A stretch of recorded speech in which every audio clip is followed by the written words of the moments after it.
Kristo ay itinampok. Sa Kanya tayo'y dumulog, kasamaan ay natapos.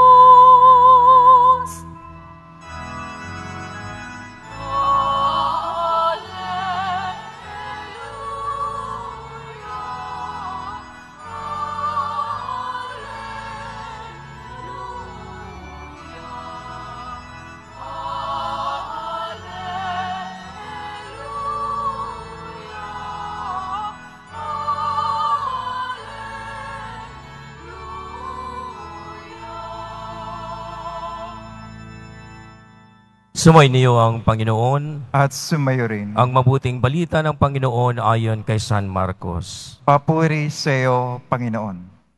Noong panahong iyon, pag-uwi ni Jesus kasama ang kanyang mga alagad, muling nagkatipon ang napakaraming tao, ano pat hindi man lamang makuhang kumain ni Jesus at ang kanyang mga alagad. Nang mabalitaan nito ng kanyang mga kasambahay, sila'y pumaroon upang kaunin siya sapagkat ang sabi ng mga tao, nasisiraan siya ng bait.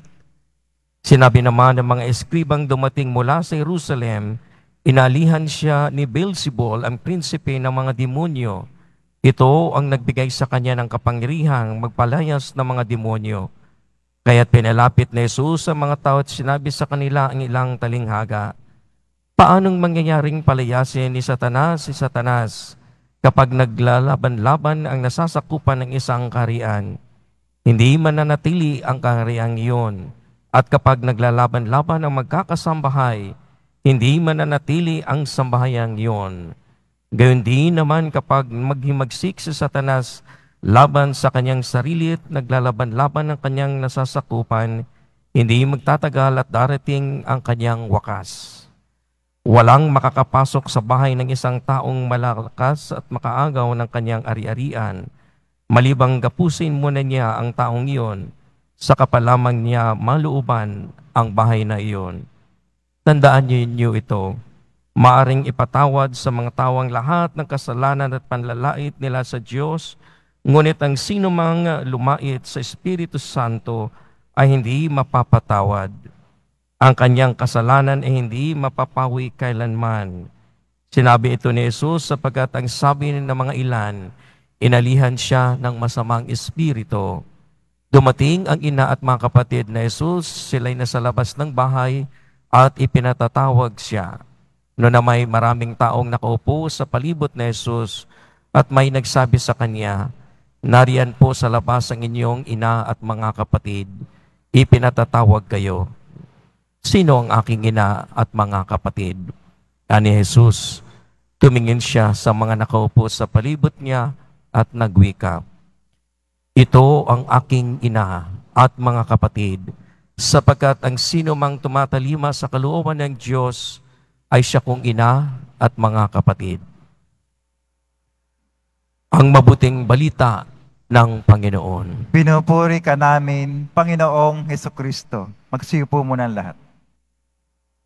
Ebanghelyo po ni San Marcos ay maraming nakahalong paloob ng ating narinig lamang. Pero ang pinakasignificant po dito at marahil maiugnay nating madalas sa ating buhay ay ito'y napapatungkol sa pamilya. Hindi po lingid sa ating karanasan bilang isang pamilya na kahit pa po siguro ito'y madasalin, tayo pa po siguro ay malapit, hindi po natin maiwasan na merong hidwaan at alitan. Lahat po yan ay karanasan ng isang pamilya. Kung kaya't hindi din po itilingid o maging exempted ang pamilya ng ating Panginoong Kristo. Mga kapatid, atin pong intindihin kung ano ang definition ng ating Panginoong Kristo sa pamilya na sinimulan niya nang siya kang mag-anak ng San Jose, Maria, at na Jesus. Gusto po nating malapit ang pamilya. Gusto po natin malalim ang bonding ng bawat pamilya. Pero atin din pong tingnan ng malaliman at ating pagnilayan when a family becomes a crime. Ng isang pamilya ay isang naging krimen. Ano pong ibig sabihin? Kung naririnig ninyo ang salitang mafia, ito po ang isang pamilya na naging isang kriminal. Na ibig sabihin na kahit anong gagawin nila na kanilang bubuhay, when they have a monopoly ng karamihan na ito ay labag sa mga ginatulang kabutihan na dapat na iukol sa lipunan. When they try to monopolize of their own business na naging kawalan ng iba, a family becomes a crime. Totoo din po ito maging sa atin. Dito sa Pilipinas, alam po natin na kung merong korupsyon, hindi lang po yan ng dahil gusto ng isang tao. Gusto po yan niya para sa pamilya, para sa kamag-anak, para sa kanyang mga kasambahay. When they tried to monopolize power, politika man, kapangyarihan, at yaman, di po ba't hanggat maari mananatili sa kanila ang kapangyarihan at ang yaman? Na kahit po alam natin na merong mga katiwalian, they try to keep their family intact at hindi na sila nakikialam kung ano ang kahahantungan ng kanila mismong mga katiwalian at pandaraya at maraming pamilya ang naghihirap. A family becomes a crime. Madalas din po nating marinig, mga kapatid, ng salitang traidor. Halimbawa po, merong pinagkakakitaan ng pamilya, bagamat siguro ito merong katiwalian o korupsyon. At pag ikaw ay nagsumbong dahil hindi mo na matanggap sa konsensya mo ang mga pangyayari sa loob na ito at gusto mo nang magbago, anong sasabihin ng pamilya sa iyo? Traidor ka. We have to understand what traitor means. Kasi ang pagiging traitor ay nagkakaroon lamang niya ng konteksto kay Judas at sa ating Panginoong Jesucristo. Traidor sa ating Panginoong Jesucristo na siyang nagpapalaganap ng Ebanghelyo, ang mabuting balita. Now, kung ikaw ay nasa loob ng pamilya, alam mong meron ka ng ginagawa ng mga katiwalian, meron ng korupsyon, meron ng ginawa na nagpapahirap sa ibang pamilya at gusto mo nang magbago. Ayaw mo nang gawin ang pinagagawa sa iyo ng mga katiwalian. Hindi ka po traidor. Dahil ikaw ay nagiging totoo sa Ebanghelyo at ang ating Panginoong Jesucristo. Sasabihin ng ibang pamilya sa iyo, traidor ka, bakit mo kami isinumbong?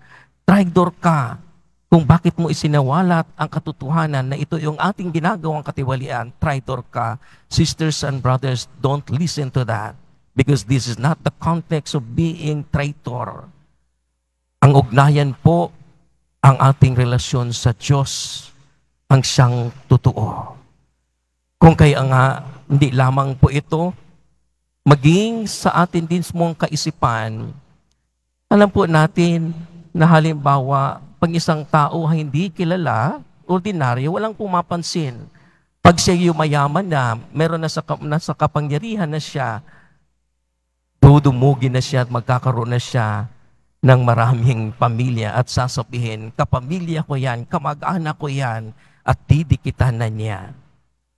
Parehong-pareho sa atin din mismong kultura na ibig sabihin na para pong entitled na sila, kung kaya't nakikialam na sila na maging halimbawa kung sa kapangyarihan ang isang miyembro ng pamilya, sila din po entitled na gagawa na kung ano man nagmamataas dahil nakaposisyon ang isang miyembro ng pamilya. Ganon din po ang ating mga karanasan. Kung kaya't itong mga kasambahay ng ating Panginoon Kristo, mga pamilya nakapalibot sa Kanya, sasabihin niya, para bang sinasabi nila, umalis ka na dyan. Sinasabihan ka na nilang, inalihan ka na ng demonyo. Tama nga, kasi hindi ka na nakikiisa sa amin. Bakit ang lahat ng iyong ginagawa ay para sa ibang tao? Di po ba't yan din ang ating karanasan? Ano bang meron sila? Ito yung ating pamilya, ito po yung ating unahin. Nagsiselos tayo, naiinggit tayo pag merong ginagawang paglilingkod ang membro ng ating pamilya at sa iba at gusto nating tayo ay mauna. And this time, ito po yung sinira na ugnayan ng ating Panginoon Kristo when He defined what family is. Sinira niya ang isang pamilya na ito'y magkadugo. Nang sa bandang huli, sinabi niya, ito ang aking pamilya. Kung sinong nakikinig sa salita ng Diyos at sinong sumusunod nito, yan ang aking pamilya. Isipin po natin mga kapatid, ibig sabihin, yung atin mismong pagiging tapat. Kanino tayo nagiging tapat? Kung halimbawa ang isang pamilya mo na kinakaaniban mo, na punong-puno ng mga katiwalian at korupsyon na kinasisira ng ibang pamilya. O ikaw na isang miyembro ng pamilya na naglilingkod para sa malakihang pamilyang binubuo ng ating Panginoon Kristo, ito po ang binubuo ng ating Panginoon Kristo. Para pong sinasabi sa atin, now this is the time that I will break this bond of being a family related in blood. Hindi yan. Ang pamilya na sumusunod sa kalooban ng Diyos, ang sumusunod sa katotohanan at ebanghelyo, that is my family.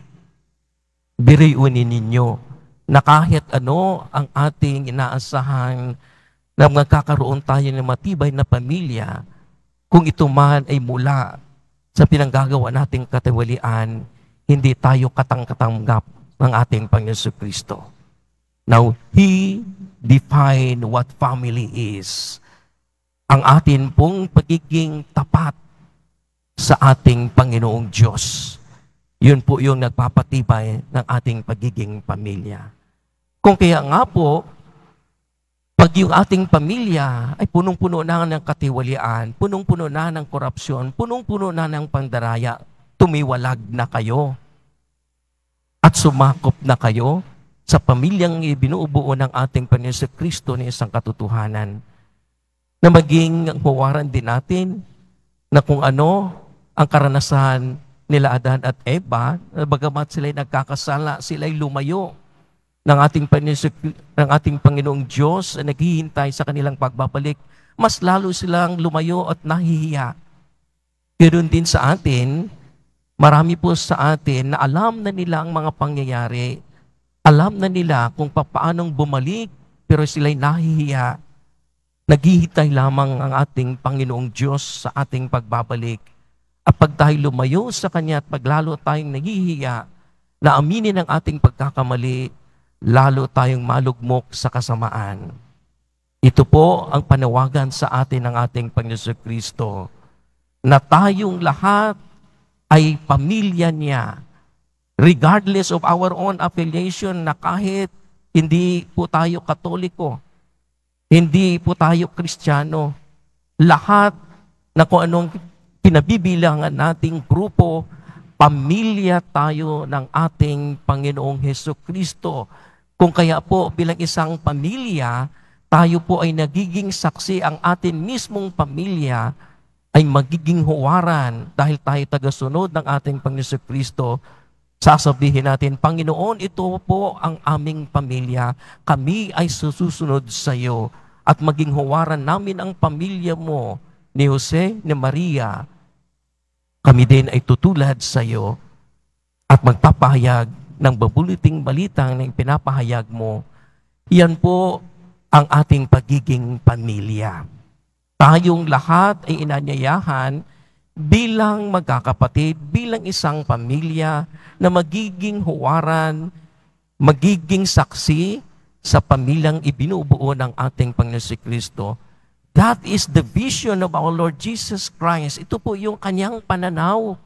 At ito din po yung kanyang misyon. At ito din po yung ating pananaw na hindi lamang sa ating pamilya, kundi tayo'y bubuo ng pamilyang binuo ng ating Panginoon Kristo, and that is our mission. Our family becomes a missionary. Iilan lamang po sigurong nakakaintindi ng gawain nating ito. Our family is a missionary dahil tayo susunod sa intensyon ng ating Panginoon Kristo na gagawa ng isang malakihang pamilya ng Diyos ang siya nating Ama.